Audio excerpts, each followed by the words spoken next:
Treloar left the legislature, he decided that the prison in Deer Lodge could use a band. It could teach the prisoners a valuable skill of discipline, and this in turn could help inmates survive the long days of incarceration. Samuel again asked William Clark to help with the purchase of new instruments. He approved, and after only a few years of rehearsal, the Deer Lodge Prison Band became a mainstay of the area and played concerts both inside and outside of the walls of the penitentiary. Treloar and the Mine Band influenced the formation of other well-known Butte ensembles. It is known that specific mines only employed one nationality, or at least workers with a mutual linguistic background. With this in mind, I offer to you a second Mines Band, one whose fame was less than the famous Butte miners of the B&M, but nevertheless contributed to Butte's community spirit. Its conductor was Frank Hawley, an accomplished clarinetist and actually one of Treloar's musicians. He formed a band for the enjoyment of Czech immigrants known as the Reduction Works Band, which is the same band whose name we find inscribed on the bass drum in the World Museum of Mining. Their uniforms, as you can see in the picture over here, were not as fancy as those of the B&M. Nothing more than matching dark shirts, white suspenders, white hats. Nevertheless, they made plenty of praise and performed about town for several years. Another band was formed by the Italian community, and it was probably the most colorful of all the Butte bands. A group of 50 musicians known as the Royal Italians marched in parades and performed in theaters for many years. And I have an article turned open here where the Butte Mines Band actually played a joint concert with the Royal Italians with 100 people, 100 musicians on the stage. And so you might want to take a look at that. The Mines Band, yeah, that's what I just said, sorry. We go on. Treloar and the Mines Band aged gracefully during the 30s and 40s. Samuel spent the last few years of his life living with his daughter in Glendale, California, where the warmer climate was supposed to assist his failing health. He had developed a friendship with John Philip Sousa over the years. They were pen pals. And Sousa honored him by induction into the charter membership of the American Bandmasters Association, a group which is to this day a by-invitation only club for the most accomplished of band directors. Treloar enjoyed his trips to the American Bandmasters meetings, but each year always looked forward to his summer journey back to Butte, the town he affectionately called in his memoirs his old mining camp. He was always treated like a returning hero and was a regular in Butte's famous 4th of July parades.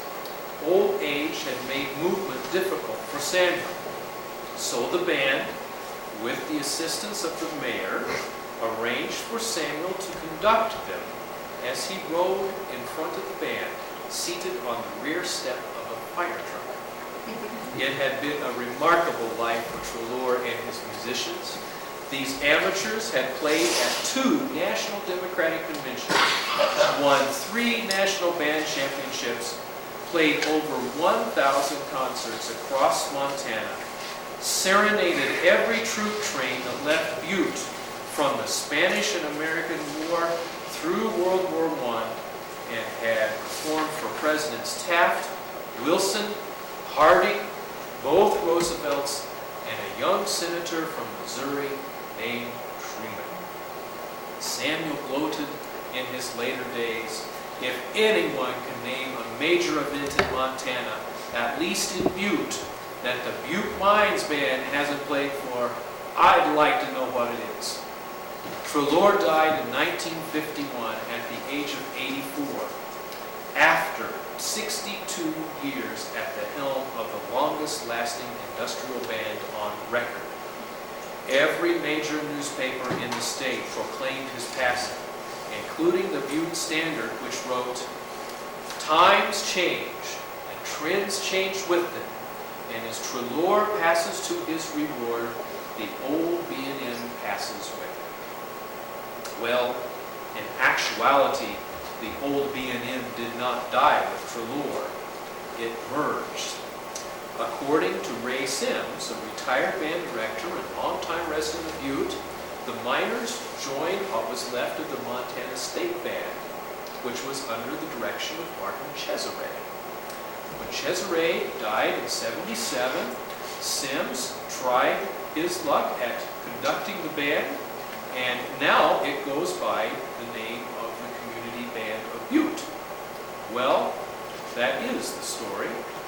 I wish to thank my many new friends and colleagues that I have gotten to know in the field of research who have helped in this endeavor.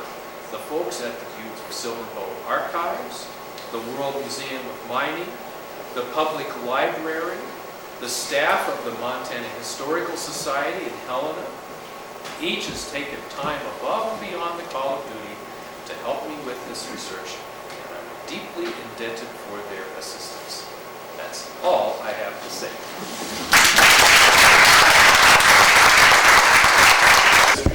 Is that a standard category for? Industrial bands are still alive and well in England. It's a term which is used in England to represent workers that get together at night and play in an ensemble that all have the same place of work. Two of them that come to mind that are very, very fine.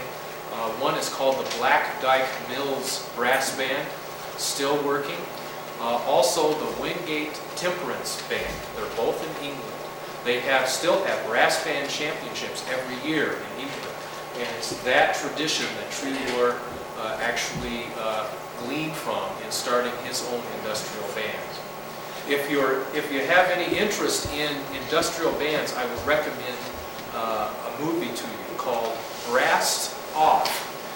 Have a couple of you seen this? Isn't that just and when I watched that movie, I thought a lot about these folks right here because they got together at night regardless. They had a wonderful character for a conductor, and I would really recommend that video to you. And it's all about those industrial band traditions. Yes, sir. You spoke about the importance of them being an elk. A lot of them were elks, Yes. as I understand Yes. it. And how the Drum and Bugle Corps, I understand we've got a member there. They're still fairly active. I know they meet on Wednesday nights, at least once a month. I did read in Treloar's memoirs where he actually wrote a few tunes for the Drum and Bugle Corps at some time, but I'm not sure they're still around. It'd be nice to see. We have music down there in the Elks. We have our own room down at the Elks. It's a drum corps room. We have a lot of the music of he wrote. That's fantastic. He also wrote a march, which was published that I'd really like to get my hands on, called Industrial Progress. Check it out. Check out. I'd love to have a copy of it. Since I have access to a college band, it'd be nice to record that piece. So, I was wondering if Clarence Griffin, who I think is still active in the Drum and Bugle Corps, if he was related to the C. Griffin that's in the original band roster. might be interesting to know. There is a Griffin that signed on to the C. original Griffin. charter. A C. Griffin. That's right. Yeah. Yes. What are the numbers of how many people were actually in this band? It varied. It started with about 18. And then as soon as it got out that you could end up with a day shift by playing in the band, they had a lot more members than when they started. At the height, it was around 56 to 60 members. It wasn't during the time that they were doing all their competing. They competed with about 36 to 40. And the reason we know this is not that they're listed anywhere, but the train rosters of how many people were riding the trains, you can tell how many band members. So, yes. Now the Elks, when they joined the Elks, the entire band was initiated at one time. I did not know that.